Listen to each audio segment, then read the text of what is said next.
Hello everyone, welcome to my YouTube channel. And today's our topic is a devoted son. So let's start. So firstly, I want to say about the author. The author in this chapter is Anita Desai. Anita Desai is an Indian novelist and she is born in 24th June 1937 in Mussoorie in India. And she is a very famous English novelist writer. She has been shortlisted for the Booker Prize 3 times. For first is A Clear Light of the Day, published in 1980. Second is In Custody, 1984, and the last and third is Fasting Feasting. The writing is published in 1999.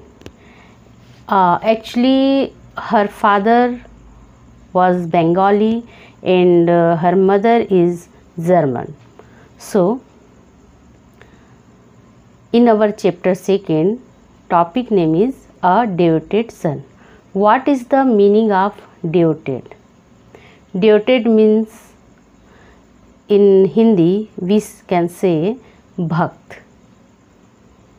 Understand everyone? Devoted son means like a Bhakt. Firstly, we know about the story. In this short story, Anita Desai presents the delicate nonsense of a father-son relationship of a typical Indian family. Firstly, we know about characters. Our first character in this short story is a Rakesh.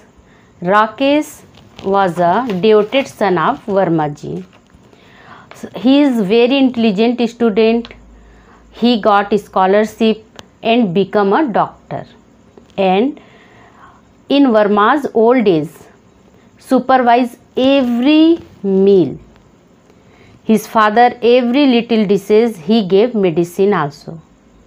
Our second character is Verma ji. Verma ji is a father of Rakesh and he works at the kerosene dealer in depot. In his old days, Verma ji considered his son a tyrant. Our third character is Veena. Veena is a Rakesh's wife. She is very beautiful, charming and very devoted for his family. Veena is very simple and fat Indian girl. She is very beautiful, very charming, very loyal and dutiful by nature. Follows Rakesh's order regarding his father's diet also. Fourth character is a Bhatia ji. Bhatia is an old neighbor of Rakesh and a friend of Verma. He is a participator in Rakesh's family occasions, all activities. Lives next door, join Verma's to sit outside and complain about the hardship that the two of them are facing. Let's we learn about the summary of this short story. Story revolved around Dr. Rakesh. He is from poor Indian village. Verma, his father, was working as an oil vendor. Rakesh, his son, was the first family member to attend college. He got the degree of medical. Rakesh completed his medical exam with highest marks. Verma informs everyone who would listen about Rakesh's grades and he would be going to an American medical school. Few people tell Verma that Rakesh should forget his roots. But this is not true.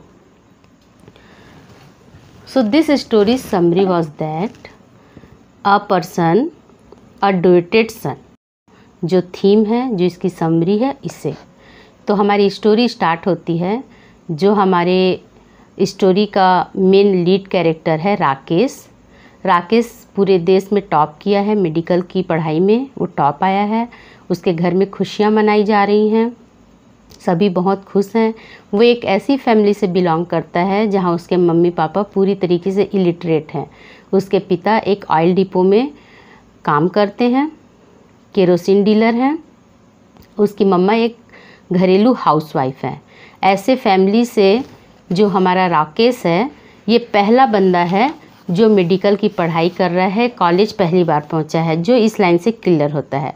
Rakesh was the first son in the family to receive an education.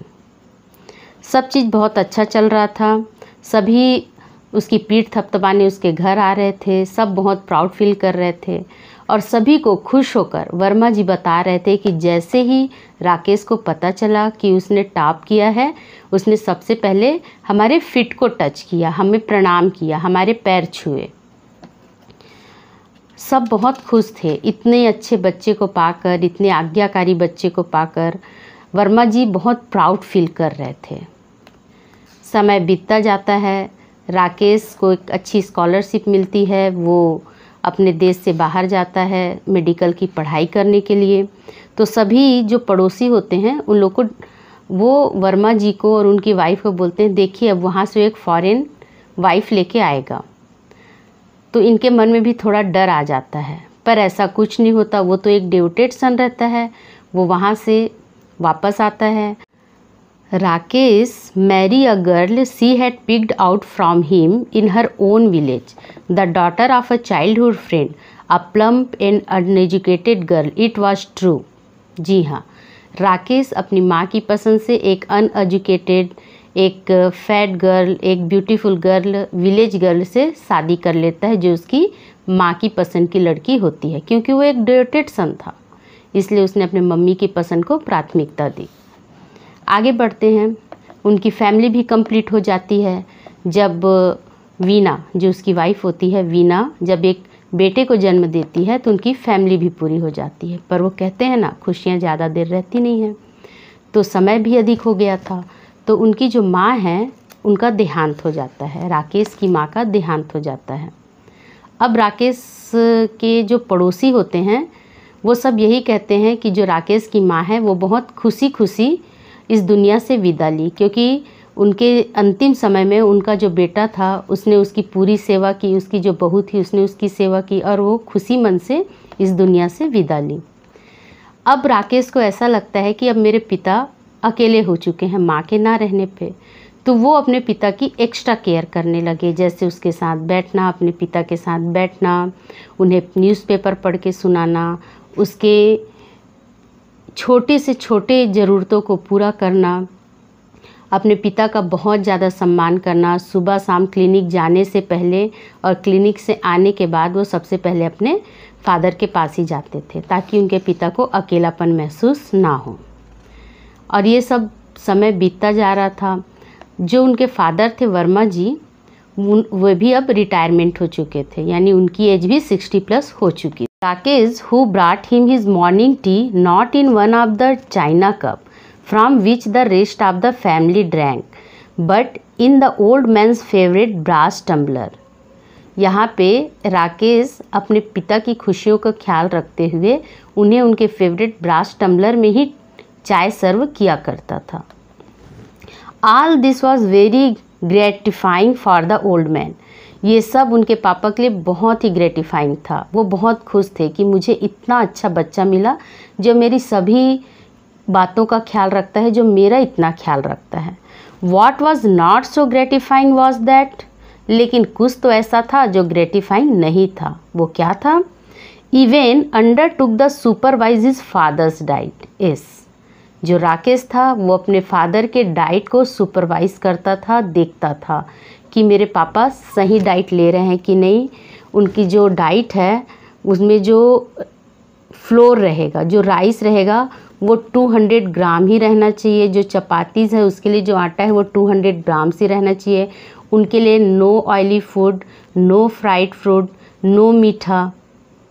ये सब जो उनका devoted सन है वो इसलिए कर रहा था कि उसके फादर की जो इलनेस है, जो बीमारियां हैं, वो उनके पास ना आए और उनके पिता लंबे समय तक उनके पास रह सके। पर ये सारी बातें ओल्ड मैन को, वर्मा जी को पसंद नहीं आ रही थी। उन्हें ऐसा लग रहा था कि जानबूझ के उनके खाने पे कंट्रोल किया जा रहा है, उनको खाने के लिए नहीं दिया जा रहा है। So dear student, halwa was only the first item to be crossed off the old man's diet. One delicacy after the other went everything fried to begin with. them everything sweet and eventually everything that the old man enjoyed. हर वो चीज़ जो old man को खुशी दे रही थी, वर्मा जी को खुशी दे रही थी, वो सारी डाइट्स उनके थाली से गायब होने लगी, चाहे वो मीठा हो, चाहे वो ऑयली हो, चाहे वो फ्राइड हो. The meals that arrived for him on the shining stainless steel tray twice a day were frugal to say the least. Dry bread, boiled lentils, boiled vegetables, and if there was a bit of chicken or fish, that was also boiled. If he called for another helping in a cracked voice that cried theatrically, Rakesh himself would come to the door. देखिए, अब यहाँ पे उनके खाने पे इतना ज़्यादा control होने लगा था, जो बातें वर्मा जी को इरिटेट करने लगी थी. तो एक दिन वो क्या करते हैं, 50 पैसे लेके अपने पोते से कहते हैं कि तुम जाओ 30 पैसे का मेरे लिए जलेबी लेके आओ और 20 पैसे आप जैसा चाहो वैसा खर्च कर लेना. बच्चा पकड़ा जाता है और राकेश बुरी तरीके से अपने पिता और अपने बेटे दोनों को डांट लगाता है. अपने पिता को कहता है कि आप मेरे बेटे को बिगाड़ रहे हैं, उसे ब्राइब लेना सिखा रहे हैं, उसे लाई बोलना, झूठ बोलना सिखा रहे हैं, जो सही नहीं है. और आपको पता है कि अभी हमारे now papa are you trying to turn my little son into a liar. And उस जगह पे there's cholera in the city, typhoid, gastritis, I see this case daily in the hospital. Rakesh कहता है कि हॉस्पिटल में वो बहुत सारे केसेस देख रहा है, डायरिया के, कालरा के. वो लोगों को मना कर रहे हैं कि आप बाहर से कुछ मत खाइए, और मेरे ही घर में आप बाहर से स्वीट्स मंगा के खा रहे हैं. ये तो गलत है और ये मैं नहीं होने दूंगा. ये सारी बातें वर्मा जी को बहुत चुभती हैं. Was only one pleasure left to the old man. Now his son's early morning visit and reading from the newspaper could no longer be called that. And second, old Bhatia. Yes, Bhatia was a Verma's childhood friend. The next door, however, who was still spry enough to refuse. So, जो वर्मा जी रहते हैं अपने friend Bhatia से सारी बातें share करते हैं अपनी. Describe his martyrdom, piles, look after me, cried Verma. चिल्ला के वर्मा कहते हैं मेरी देखभाल, look after me. His voice was cracking and like a ancient clay jar. एक पुराने जार की तरह, मिट्टी के बर्तन की तरह उनकी आवाज़ टूटी हुई निकलती है. He does not even give me enough to eat. वो मेरा बेटा, वो तो मुझे खाने के लिए भी पर्याप्त नहीं दे रहा है. What? said भाटिया. भाटिया कहता है क्या? White hairs in his ear twitching. Does not give you enough to eat your own son. तुम्हें पूरी तरीके से खाने के लिए भी नहीं देता, तुम्हारा अपना बेटा. Yes, my own son. हाँ, मेरा अपना बेटा. If I ask him for one more piece of bread, अगर मैं उससे एक टुकड़ा ब्रेड का, रोटी का और मांगता हूँ, ही सेज नो पापा. आई वेट आउट द आटा माई सेल्फ. मैंने आटा को अपने से वेट किया है. I can't allow you to have more than 200 grams of cereals a day. एक दिन में आपको 200 ग्राम से ज़्यादा सीरियल्स, अनाज नहीं मिल सकता. He weigh the food he give me, और वो मुझे देने वाले खाने को भी तौलता है. Bhatia, he has scales to weigh it on. वो नाप के मुझे खाना देता है. That it what it has come to. Never, murmured Bhatia. Bhatia बड़बड़ाता है कि नहीं, ऐसा नहीं हो सकता, मैं तो बिलीव नहीं कर पा रहा हूँ. इज़ इट पॉसिबल, क्या ये पॉसिबल है? Even in the a village, इस एज में, for a son to refuse his father food, कोई खाने के लिए तरसाए. Let me tell you, Verma whispered eagerly. बताता है Verma. Today the family was having fried fish. आज फैमिली में फ्राई फिश बना. I could smell it. मैंने पता कर लिया सूंघ कर. I call to my daughter in law to bring me a piece. मैंने अपनी डॉटर इन लॉ बहू को बुलाया, वीना को, और कहा कि मुझे एक पीस दे दे. She came to the door and said no. वो दरवाजे पर आई और बोली नहीं. Said no, it was Bhatia's voice the cracked. इस बार भाटिया की आवाज़ टूटी हुई थी और वो कहता है उसने नहीं कहा। और इस तरीके से no butter no oil, how does he expect his father to live. अब वो कहता है बिना बटर के बिना ऑयल के कैसे वो उम्मीद कर सकता है कि उसके पिता जीवित रहें।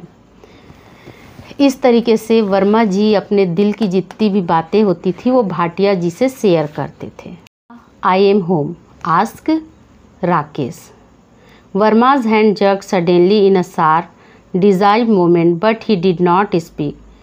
How are you feeling, Papa? Said Rakesh. Then Verma turned and looked at his son. His face was so out of control and all in pieces that the multitude of expressions that crossed it could not make up a whole and convey to the famous man exactly what his father thought of him. He skilled his art. I am dying, he croaked. Let me die, I tell you.